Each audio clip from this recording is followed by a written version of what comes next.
bíblicamente vamos a venir a las Escrituras. No vamos que la historia, que por aquí por allá, y aunque todo compagina, tiene que ser el centro de todo las Escrituras. ¿Qué dice la Biblia? Claro. No lo que dice fulano de tal, o la opinión de tal, etcétera, etcétera. ¿Qué dice las Sagradas Escrituras?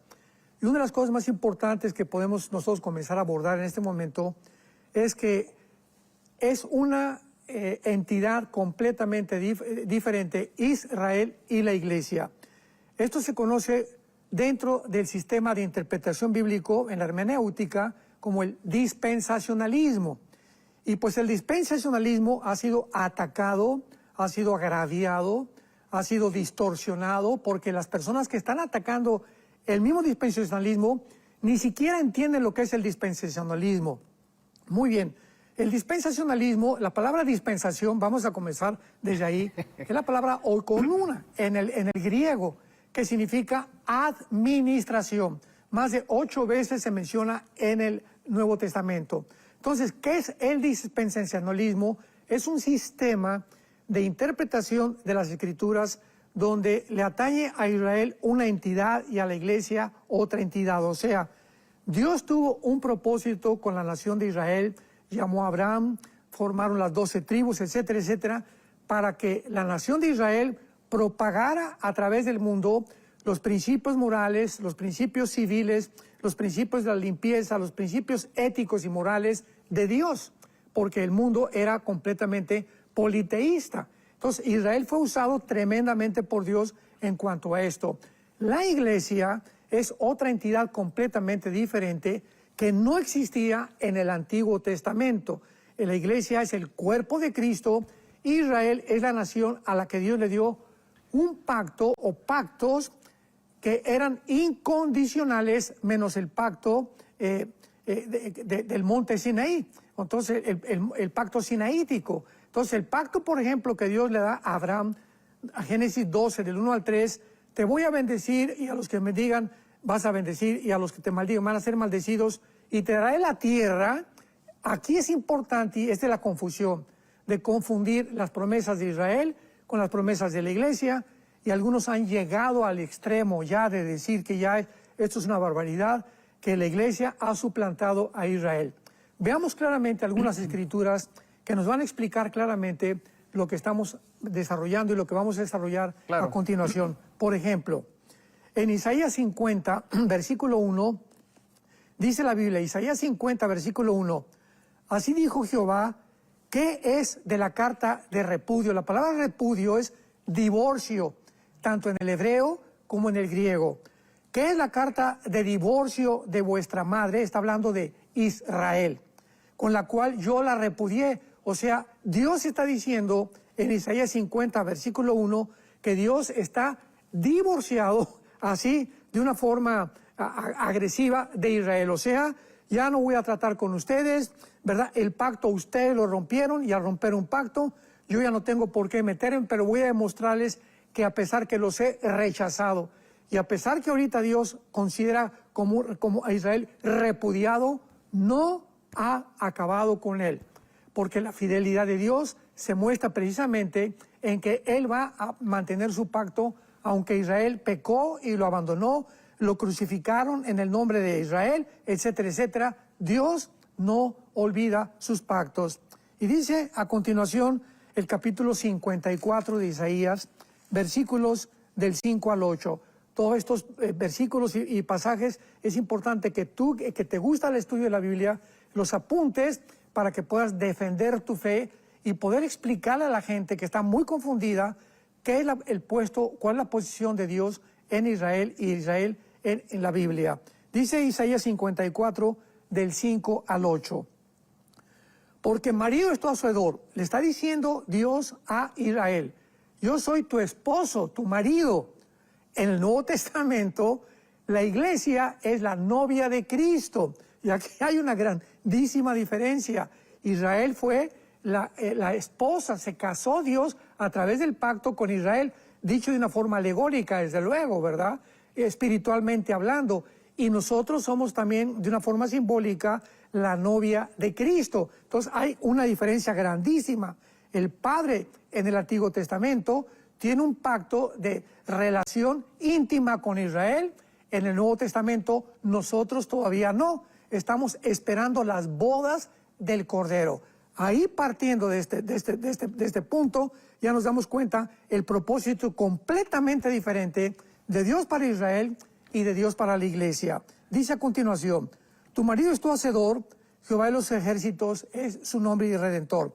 El Santo de Israel y de toda la tierra será llamado, porque como a mujer abandonada y triste de espíritu te llamó Jehová, y como a la esposa de la juventud que es repudiada, dijo el Dios tuyo, por un breve momento, escuchemos esto, por un breve momento te abandoné, pero te recogeré con grandes misericordias. Con un poco de ira escondí mi rostro de ti por un momento, pero con misericordia eterna tendré compasión de ti, dijo Jehová tu Redentor. Vamos por orden. Aquí hay una promesa de Dios a la nación de Israel, no a la iglesia. Vamos a ver después que ahora la iglesia no hay judío, ni etcétera, etcétera, y vamos a ver cómo se compagina esto. Pero aquí vamos por orden. Dios le está diciendo a Israel, a la nación de Israel, a los descendientes étnicos de Abraham, Isaac y Jacob, no los voy a abandonar. Voy a regresar con ustedes. Les he dado una carta de divorcio, pero los voy a poner aparte, ¿verdad? En la banca, como decimos en el fútbol, pero ustedes van a entrar al partido después, como lo vamos a ver más adelante. Ahora vamos al libro de Amós, capítulo 9, Amós capítulo 9, versículo del 14 y 15. Amós 9, 14 y 15.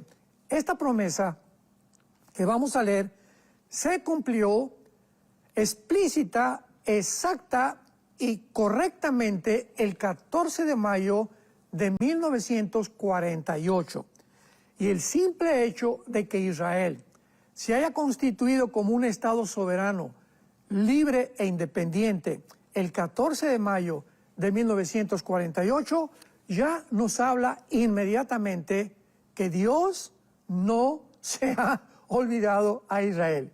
Y la mera sobrevivencia de Israel hasta el siglo XXI en que nos encontramos, a pesar de tantas guerras y todo lo que han atravesado, nos habla de la mera fidelidad de Dios a sus pactos. Dios no rompe sus pactos porque Él es un Dios de pacto. Así que dice este pasaje, Amós 9, 14 y 15. Traeré del cautiverio a mi pueblo Israel, apúntalo hoy en tu Biblia, 14 de mayo de 1948. Vean la exactitud y los detalles. Número 2. Edificarán las ciudades, las habitarán, plantarán viñas, beberán el vino de ellas, harán huertos y comerán el fruto de ellos. O sea, no solamente Dios prometió que no se había olvidado de ellos y que los iba a regresar a su tierra, sino que cuando regresaran iban a reconstruir la ciudad y a plantar viñas. Muy bien. Cuando Israel regresa, hace un poco de historia, el 14 de mayo del 48, el siglo pasado, no había un solo árbol plantado en Israel. Y pues ya en el 49, el 50, mucha gente comenzó a decir, no, esta profecía no puede ser porque no se ha cumplido, es un desierto Israel completamente. Bueno, en 1950, entre 50 y el 52, escuchemos esto, Israel plantó más de 6 millones de olivos, más de 6 millones de olivos, cumpliendo el segundo detalle de esta profecía, que al regresar iban a volver otra vez a enarbolar completamente y a convertir la soledad del desierto en un bosque completamente. Y finalmente, el versículo 15, tenemos la tercera promesa que se cumplió hasta ahora. Pues los plantaré sobre su tierra y nunca más, que dice, nunca más, ni Irán, ni Irak, ni Egipto, ni el mundo entero, jamás los va a arrancar, a desgajar de su tierra que yo les di, ha dicho Jehová, Dios tuyo. Y encontramos desde el 48, los atacaron los árabes. Milagrosamente los judíos sobrevivieron al otro día, que duró unas semanas, la primera guerra de invasión contra su tierra. Número 2, 1956, el presidente Nasser de Egipto cierra el canal de Suez y viene la guerra en la que también los judíos, siendo un país pequeñito con más de 20 millones de árabes, le ganan la guerra en el 56. La guerra de 1967, la guerra de los 6 días, del 1 al 6 de junio de 1967. Los atacan 5 naciones árabes y en menos de 4 días, la aviación de Israel, que siempre se ha destacado como los mejores pilotos del mundo, destruyen todos los aeropuertos de Egipto, de Siria, de Jordania, y el 6 de junio Israel había llegado a la península del Sinaí, volvieron a conquistar las colinas del Golán y entraron a lo que es ahorita Gaza, que estaba en manos de Egipto, y al monte completamente que está cerca del Muro de los Lamentos, donde se encuentra actualmente Jericó, y lo conquistan y lo tienen que devolver a través de los años por la presión de las Naciones Unidas, de que no podían ellos quedarse con tanto territorio. Mantuvieron la parte oriental del Muro de los Lamentos, las colinas del Golán y Gaza, que en el 2005 acabaron también entregándoselo a los árabes, pues que no son palestinos, ¿verdad? Porque no existe la palabra palestino y tampoco Palestina. Palestina es un nombre que un César romano le dio a Israel para quitarle el nombre de Israel, que significa el que lucha al lado de Dios. Es lo que significa el nombre Israel, el que lucha al lado de Dios. Entonces le pusieron Palestina para borrar su nombre, pero la tierra es Israel. Entonces viene la guerra del 73 de Yom Kippur, vuelven otra vez los judíos a ser atacados y vuelven a ganar. Vienen los grupos terroristas financiados por Irán, financiados y preparados por Yasser Arafat, que ya murió. Vienen los grupos del Hezbollah, vienen los Houthis, estamos en el siglo XXI, les mandan miles de misiles. Israel desde el 48 es un país que no ha podido dormir desde el 48. Todos los han atacado continuamente, como lo acabamos de ver recientemente. Israel ahora le gana a Hamas, le gana a Hezbollah, ya bombardearon ahorita pues las facilidades nucleares, o algunas que no eran nucleares también, pero estaban desarrollando el uranio en Irán. En fin, la mera sobrevivencia de Israel, ¿qué nos está diciendo? Que Dios es un Dios de pactos y que Él ha defendido a Israel, como dice Isaías 30, versículo 5, como las aves vuelan de los cielos, así Dios, Jehová, protegerá y amparará siempre a Israel. Entonces, esto es importante para que podamos ir comprendiendo claramente que Israel aún continúa siendo protegido por Dios de una forma sobrenatural. Simplemente vamos a ver más adelante la diferencia entre la iglesia e Israel.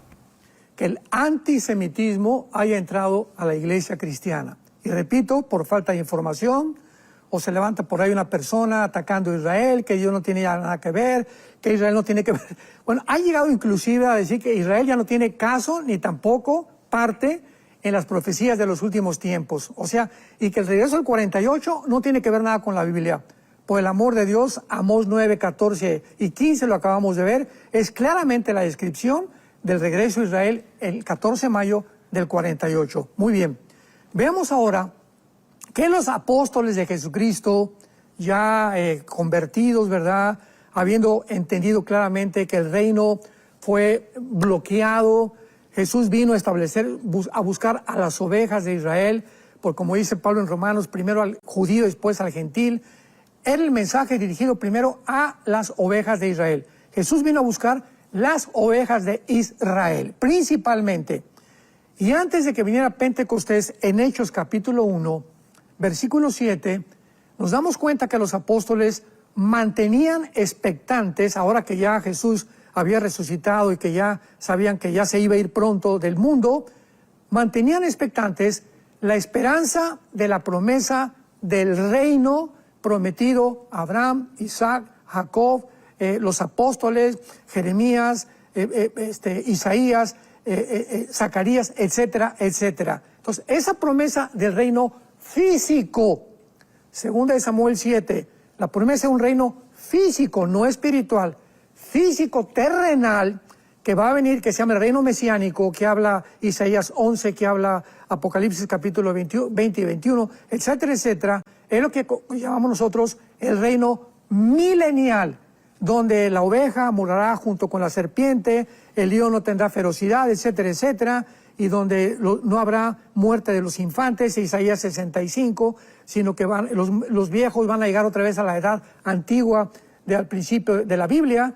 Entonces, este reino físico terrenal que Dios prometió a los judíos, los discípulos le hicieron estas últimas preguntas a Jesucristo en Hechos 1, versículo 7 y versículo 8. Entonces, versículo 6, perdón, del 6 al 8, Hechos 1 del 6 al 8. Entonces, los que se habían reunido le preguntaron, diciendo a Jesús, Señor, ¿restaurarás el reino a Israel? El reino que le prometiste a todos los profetas y a todos los patriarcas en este tiempo. Ellos estaban angustiados, como lo estuvo Daniel 600 años, cuando se le apareció el ángel y le explicó la semana 70 o las 70 semanas de Daniel. Estaban buscando Daniel si ya Dios se ha acabado con ellos, y los apóstoles iguales, ¿ya acabaste con nosotros? ¿Lo vas a restaurar en este tiempo? ¿Cuándo? Era la pregunta que estaba en el corazón de los apóstoles. Y les contestó Jesús, no les toca a ustedes saber los tiempos o las sazones que el Padre puso en su sola potestad. Muy bien. ¿Cuándo dijo Jesús estas palabras? Antes de Pentecostés, por el amor de Dios. El Espíritu Santo no había venido sobre ellos. Ellos todavía no tenían la iluminación que el Espíritu Santo les dio. Pablo no había escrito ninguna de sus cartas tampoco. Es importantísimo ubicarnos cuando las palabras se dijeron, con qué propósito y a quiénes se dijeron, para trazar bien la exégesis de la palabra de Dios. No les toca a ustedes saber los tiempos y las sazones que el Padre puso en sola potestad, pero más adelante a los tesalonicenses, Pablo les escribió, ustedes saben los tiempos y las sazones, no tienen necesidad de que yo se los diga, porque hay personas que han usado esto para decir, es que no sabemos los tiempos. Aquí está escrito claramente que dijo Padre que pertenece a una sola potestad. Muy bien, porque todavía vivían bajo la ley, todavía no había nacido la iglesia, no había venido Pentecostés, no había venido el Espíritu Santo, no había venido la nueva revelación que tenemos ahora mucho más amplia y más comprensible de lo que pasó en el Antiguo Testamento y lo que pasó con los discípulos. No les toca a ustedes saber las potestades o las razones de mi Padre, pero recibirán poder cuando haya venido sobre vosotros el Espíritu Santo, me serán testigos en Jerusalén, Judea, en Samaria y en toda la tierra. O sea, Cristo no les contestó ni les dijo, ¿verdad? Ya acabé con ustedes. Y el reino está completamente cancelado. No, les desvió la atención porque aquí en adelante, hasta que recibieran el Espíritu Santo, iban a comprender claramente la diferencia entre el reino espiritual y el reino terrenal. Por eso, ¿verdad? Hay un grupo de cristianos que dicen que el reino de Dios ya está en nosotros, porque el reino es espiritual. Jesús dijo, el reino es en ustedes, y han confundido el reino espiritual con el reino físico terrenal, que se describe claramente también en el libro del Apocalipsis. Y para ahora cimentar esto, bueno, esto vemos que es antes de la venida del Espíritu Santo, veamos al apóstol Pablo, ahora en Hechos capítulo 26, defendiéndose cuando Agripa, ¿verdad?, estaba tratando de poder confrontarlo y que respondiera ante las acusaciones. Veamos lo que Pablo ya, bajo el Espíritu Santo, contesta y dice, Hechos 26, versículo 6 y 7. Y ahora, por la esperanza de la promesa que Dios hizo a nuestros padres, soy llamado a juicio. La esperanza que Dios hizo a Abraham, Isaac, Jacob y a los profetas. Es por eso que me están juzgando, dice Pablo. Promesa cuyo cumplimiento esperan que ha de alcanzar nuestras 12 tribus, no la iglesia. Vuelvo a repetir, promesa cuyo cumplimiento esperan que ha de alcanzar nuestras 12 tribus, sirviendo constantemente a Dios día y noche. Por esa esperanza, oh rey Agripa, soy acusado por los judíos. Pablo está diciendo, ya soy cristiano, ¿verdad? Ya el Espíritu Santo está sobre mí, pero ¿saben una cosa? Vamos a ver Romanos más adelante, me angustia saber que mis hermanos en la carne, étnicamente, los judíos descendientes étnicamente de Abraham, Isaac y Jacob, vamos a ver que ya la etnia no tiene nada que ver sino el espíritu, están esperando todavía la promesa de ¿qué cosa? La promesa que Dios les dio, que le dio a Abraham y le dijo que iba a establecer el reino de Dios aquí en la tierra. Muy bien, ahora lo podemos explicar mucho más ampliamente porque vienen las preguntas ahora. Y pues yo he tenido bastantes, no conflictos, ¿verdad? Es importante que entre nosotros podamos amarnos, perdonarnos, entender claramente que si hay una discrepancia teológica entre tú y yo, lo más importante es el amor, soportarnos y perdonarnos. Sí, claro. Y esto es lo precioso de la Biblia, que tú piensas diferente a como yo pienso. Muy bien, pues ahora la información que yo te estoy dando, investígala. O sea, yo quiero oír tu posición, que si se pierde la salvación, que ya terminó Dios con Israel. Quiero ver tus bases bíblicas. Yo te doy las mías, quiero escuchar las tuyas, para que podamos realmente edificarnos mutuamente y no pelearnos. No es cuestión de ver quién gana y quién tiene la razón, ni de criticarnos, ni tampoco llamarnos, como por ahí nos dijeron, que ahora somos nosotros como los testigos de Jehová y como los adventistas, ¿verdad? Que porque ahora ya creemos que Israel ya es otra vida regresó y porque tenemos que defender a Israel, etcétera, etcétera. Y nos han calificado, ¿verdad? Han lapidado, han mutilado el cuerpo de Cristo. Esto es lo más triste de todo. Pero veamos ahora claramente, y vamos a contestar la pregunta que muchos discuten. Bueno, pues es que ahora ya no hay dos pueblos. Estoy de acuerdo contigo. Ya no hay dos pueblos. En el Antiguo Testamento, Israel era el pueblo de Dios. El pueblo de Dios está banqueado, está hecho a un lado, pero no totalmente, sino temporalmente, como lo vamos a ver. Ahora el pueblo de Dios, estoy de acuerdo, ya no hay judío, no hay griego, no hay gentil, ahora somos uno en Cristo y ya no hay judío delante de Dios étnicamente. Y los judíos que se han convertido a Jesús, a Yeshua, y han aceptado a Jesús como su Mesías, son el Israel de Dios en el Nuevo Testamento. Porque, repito, son esos judíos a quienes se les hizo esa promesa, pero la promesa era si ellos se convertían al Mesías. Porque un judío étnicamente que nace de papá, porque en la Biblia es importante esto. De acuerdo a la Biblia, la genealogía judía o el judaísmo proviene del padre. Si el padre es judío y la madre es de otra raza, el niño es judío. Lo podemos ver en el capítulo 41 a 45 del Génesis con José. José se casa con una egipcia, hija de un sacerdote egipcio. Y los hijos de José con una mujer egipcia fueron Efraín y Manasés, que formaron parte de las tribus de Israel. O sea que, de acuerdo a la Biblia, se es judío étnicamente si tienes un padre judío. Y la mamá puede ser etíope, puede ser de cualquier otra raza, pero lo que le da el judaísmo al judío es el papá. Por eso las genealogías son hijo de tal, hijo de tal, hijo de tal, hijo de tal, hijo del padre, del padre, del padre. Entonces, esto es muy importante para poder entender lo que dice la Biblia. Romanos 2, versículo 28 y 29.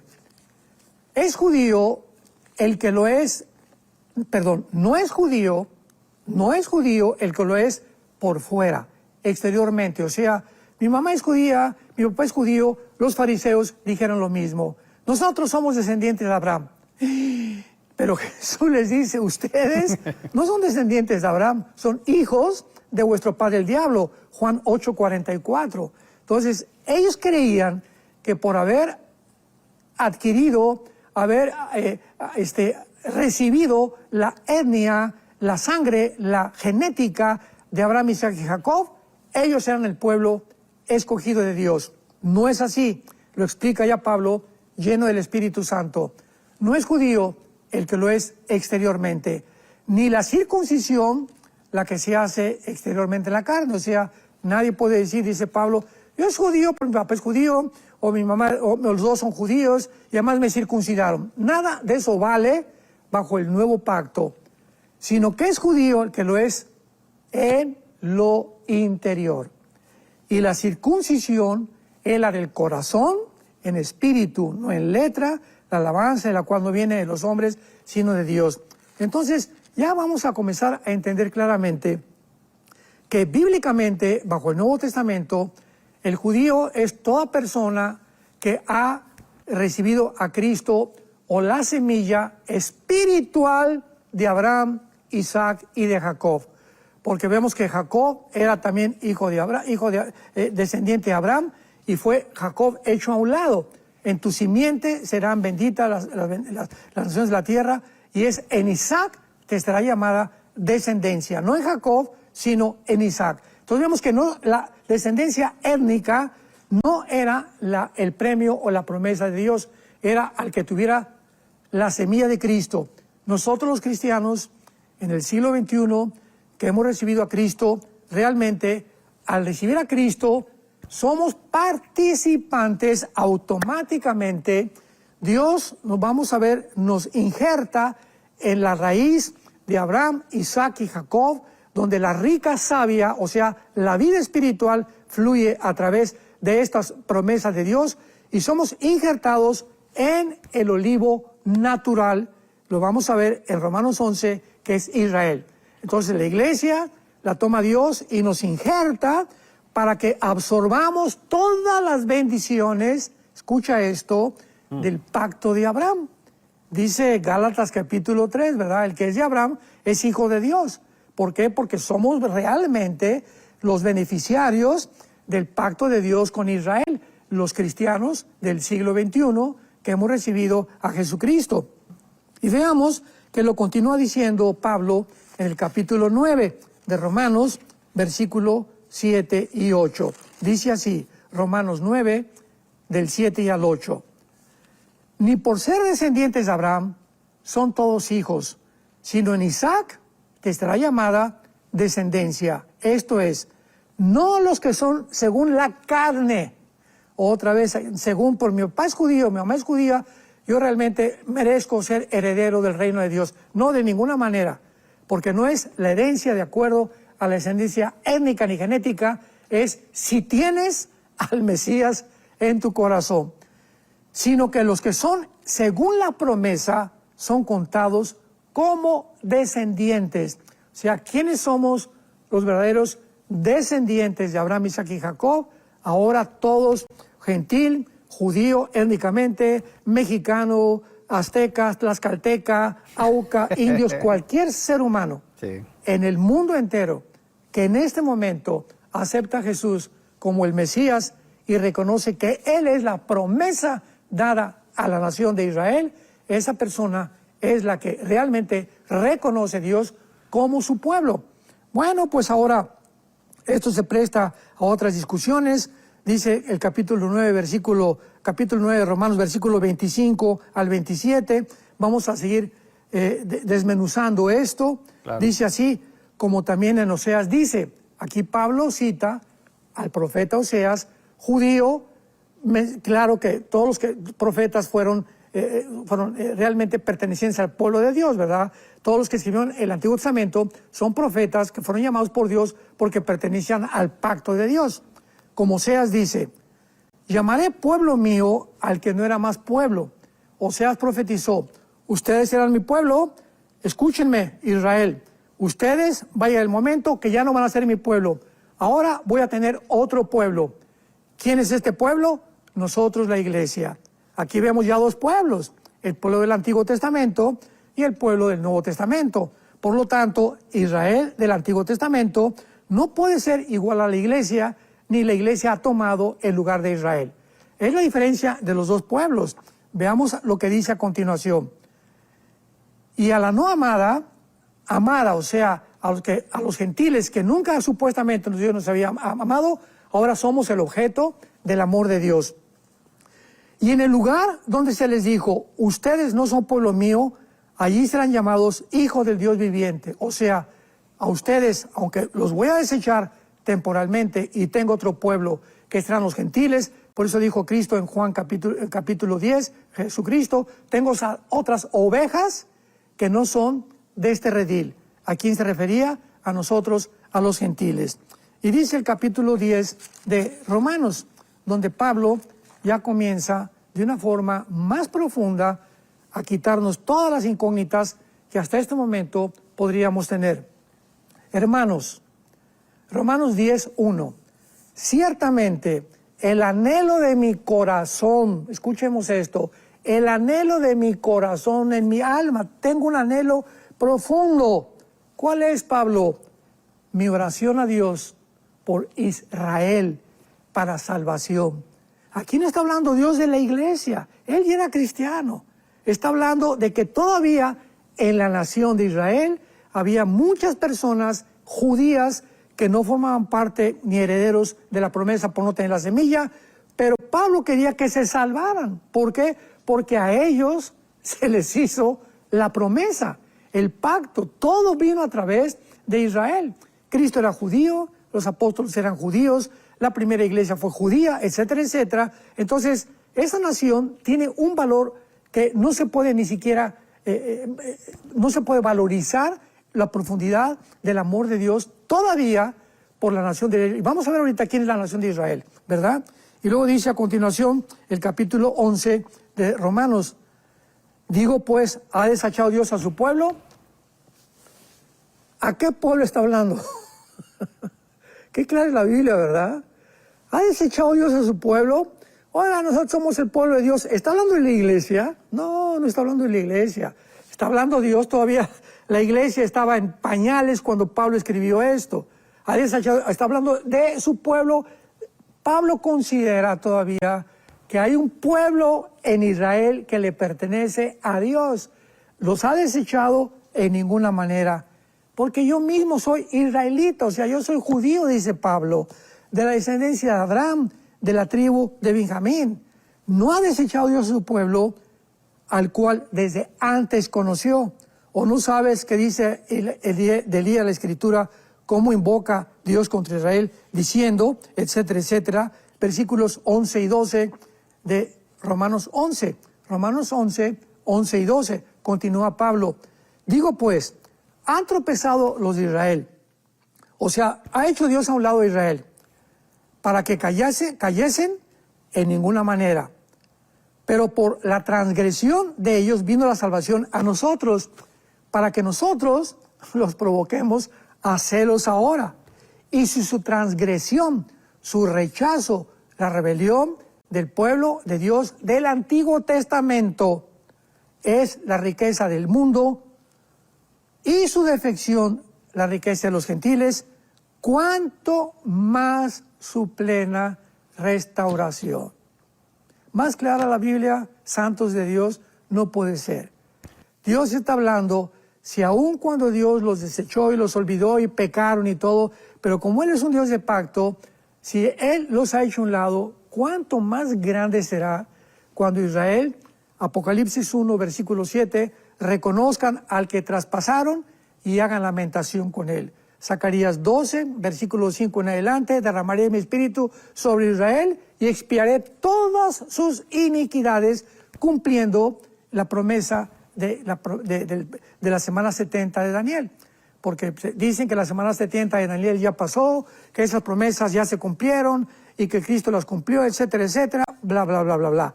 Sin embargo, ¿verdad? La expiación no ha venido para Israel, no ha puesto Dios la prevaricación para siempre, la justicia perdurable no la tenemos tampoco, ni tampoco se ha sellado la profecía, ni tampoco se ha sellado todo lo que Dios ha escrito, ni tampoco se ha ungido al Santo de los Santos, que es el templo. Nada de eso ha sucedido. El templo fue destruido en el año 70 después de Cristo. ¿Cómo pueden decir que la profecía 70 de Daniel ya desapareció y que forma parte del pasado? Es impresionante cuando no ponemos precepto sobre precepto y línea sobre línea, que hagamos una melcocha y una confusión tremenda entre Israel y entre la iglesia. Ajá. Entonces, vemos no solamente eso, sino que vemos también el versículo 14 y 15 de Romanos 11.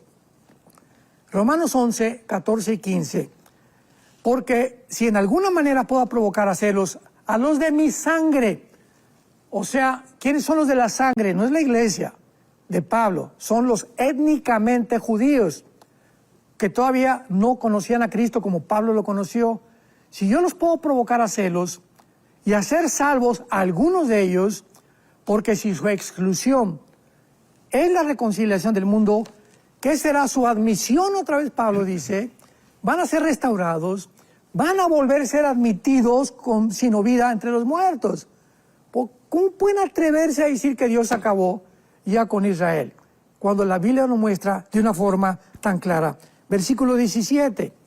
Pues si alguna de las ramas fueron desgastadas, algunas, o sea, no todos los que descienden de Abraham, Isaac y Jacob genéticamente fueron rechazados. Los que aceptaron al Mesías permanecen con las promesas de Abraham, Isaac y Jacob, como somos nosotros. Algunas fueron desgajadas, y tú, siendo olivo silvestre, nosotros, has sido injertado en lugar de ellas y has sido hecho participante de la raíz de la rica savia del olivo. No te jactes. O sea, en el siglo XXI, cuidado con los cristianos que se jactan. Dios ya no tiene que ver con Israel. Dios ni parece el regreso a Israel en el 48, no tiene nada que ver. Ya no hay ninguna promesa futura que se va a cumplir con Israel. Todas personas que se llaman cristianos se están jactando, se están ensoberbeciendo, diciendo, no, ahora la iglesia ha tomado ya definitivamente el lugar de Israel, Dios ya no tiene que ver nada con Israel. Se llama la teología del reemplazo, lo cual, verdad, es una abominación a los ojos de Dios, porque está atacando el carácter de Dios, se está atacando el carácter de Dios, se está diciendo que lo que Dios prometió no lo va a cumplir. Imaginémonos, lo que Dios cumplió a los profetas y a los patriarcas, no lo va a cumplir. Y ahora la iglesia ha tomado el lugar de aquellos a quienes Dios les cumplió algo. Entonces Dios es un mentiroso. El carácter de Dios está de por medio, por el amor de Dios. Versículo 23 al 27. Y aún de ellos, ¿quiénes son ellos? Los judíos. No está hablando de la iglesia. Y aún ellos, ¿quiénes son ellos? Los judíos. Si no permanecieren en incredulidad, serán injertados. Porque poderoso es Dios para volverlos a injertar. A nosotros ya estamos injertados, nosotros no hemos sido desgajados.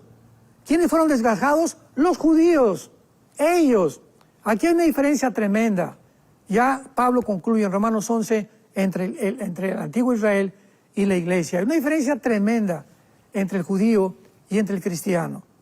Porque si tú fuiste cortado del que por naturaleza es olivo silvestre, y contra naturaleza fuiste injertado del buen olivo, o sea, nosotros no nacimos con judíos, y aparentemente las profecías de Abraham no nos correspondían a nosotros, porque somos gentiles, y el pueblo de Dios en el Antiguo Testamento era el pueblo judío. Entonces nosotros no merecemos nada, ¿verdad? No somos el pueblo de Dios, pero entra el Mesías a nosotros, e inmediatamente somos injertados en las promesas de Dios. ¿Cuánto más estos? ¿Quiénes son estos? Los judíos, que son las ramas naturales, serán injertados en su propio olivo. Dios no ha terminado con Israel. Van a volverse injertados una vez más. Versículo 31, y también estos ahora han sido desobedientes. Está hablando de los judíos, para que por la misericordia concedida a nosotros, ellos también alcancen misericordia. Cuidado cuando decimos, Israel ya cayó, ahora la iglesia es el pueblo de Dios. ¿Sabes una cosa? Que la iglesia, escúchame, al igual que Israel, también va a caer. Porque ya estamos en la apostasía, y por eso Dios va a tener que regresar a Israel. En todo el libro del Apocalipsis hay más de 200 citas del Antiguo Testamento, los 144,000 judíos, 12,000 de cada, ¿de dónde? ¿De Costa Rica? O sea, 12,000 de México, 12,000 de España, ¿no? 12,000 de cada tribu, para que no haya problemas otra vez de equivocaciones ni confusión. Cita el Espíritu Santo, si dice 12,000 de cada tribu, son de cada tribu. El Espíritu Santo no es mentiroso. Los 144,000 serán judíos étnicamente y además espiritualmente por tener al Mesías en su corazón, y serán los que finalmente predicarán el Evangelio de la salvación. Se nos ha criticado cómo es posible que nosotros apoyemos al gobierno de Israel. Y el hecho que los cristianos tengamos una bandera de Israel o el símbolo de la bandera de Israel, etcétera, etcétera, no significa eso. Nosotros estamos apoyando no a la política del gobierno de Israel, porque el gobierno de Israel, escúchalo muy bien, el gobierno de Israel, como cualquier otro gobierno del mundo, está corrompido, son corruptos. La misma prensa de Israel está en contra de que Dios cumpla sus promesas con el pueblo de Israel. Eso es increíble. George Soros, uno de los más hombres multimillonarios de la historia, es judío y está en contra de su propia nación. O sea, no hay nacionalismo, no hay patriotismo, no hay nada. Entonces, apoyar el derecho a existir de Israel no significa que estamos apoyando cada política del gobierno de Israel. Entonces, estamos apoyando, todos los cristianos tenemos que apoyar el derecho de la existencia de un pueblo. Irán no quiere que Israel exista, pues no vamos a apoyar a Irán, ¿verdad? El gobierno, porque el pueblo iraní es precioso. Hay miles, tal vez millones de cristianos en Irán. Estamos en contra de los gobiernos. Entonces apoyamos al pueblo de Venezuela, pues precioso, a los cubanos, a los brasileños, a los colombianos, pero los gobiernos hay que descartarlos y hacerlos a un lado. No confundamos la gimnasia con la magnesia, por favor. Entonces, cuando decimos que apoyamos a Israel, estamos apoyando su derecho que tiene cualquier pueblo para existir. Y ellos están con un mundo que los rodea que no quieren que existan. Entonces, esto es lo que apoyamos. Apoyamos el derecho de los que viven en Gaza o los palestinos árabes de que existan y que sean libres de la opresión, no de Israel, sino del grupo terrorista Hamas que los ha oprimido. Estamos en contra, ¿verdad?, que los Hutis hayan tomado Yemen. Estamos en contra que Hezbollah haya tomado el gobierno del Líbano. Y no estamos apoyando las políticas, estamos apoyando al pueblo que está sufriendo las consecuencias. Entonces, esto es muy importante que nosotros lo comprendamos. No, ustedes apoyan a Israel, y Israel hizo esto y el otro. No estamos apoyando eso, estamos apoyando el derecho que tiene Israel de existir como cualquier pueblo de la tierra. Romanos 11:25, porque no quiero, hermanos, dice Pablo, nos está hablando a los cristianos, que ignoren este misterio. Hay un misterio en el que Dios los tiene guardados y los va a volver a sacar. Hay un misterio ahí, para que no sean arrogantes, como muchos cristianos. Ya, Dios no tiene que ver con Israel. No, cuidado con esa arrogancia, es la que nos está previniendo Pablo. Para que no seamos arrogantes en cuanto a ustedes mismos, que ha acontecido a Israel. Israel no es la iglesia, es el pueblo con el cual dice un pacto, ¿verdad?, con Abraham, etcétera, etcétera, al cual Dios aún tiene en la banca y no se ha olvidado de él. Ha acontecido el endurecimiento en parte porque aquí en la iglesia, voy a repetir, ni siquiera la iglesia estaba comenzando a crecer la iglesia. O sea, no puede referirse a la iglesia, por el amor de Dios. Hasta que haya entrado la plenitud de los gentiles. ¿Quiénes son los gentiles? Somos nosotros. Y aquí hay una diferencia tremenda entre Israel y los gentiles. El endurecimiento, la ceguera por lo cual crucificaron a Cristo, y les dijo Dios, ahí nos vemos, vine a establecer el reino, ahora voy a formar otro pueblo que se va a llamar la iglesia. Cuando termine con la iglesia, que somos los gentiles, entonces, dice la Biblia, todo Israel, versículo 26, será salvo. ¿Cuándo? Cuando termine la época de los gentiles. ¿Cuál es la época de los gentiles? Nosotros, que no somos étnicamente descendientes de Abraham, Isaac y de Jacob. Vendrá de Sión el libertador, está hablando que es en la segunda venida de Jesucristo, que apartará de Jacob la impiedad, ¿verdad?, de Jacob, no de la iglesia de Jacob, como lo dice Zacarías 12, como dice Joel capítulo 3, etcétera, etcétera. Dios borrará la expiación, hará expiación, vendrá la justicia perdurable, prometida en la semana 70 de Daniel, y este será mi pacto con ellos cuando yo quite sus pecados, que se cumple con la semana 70 de Daniel.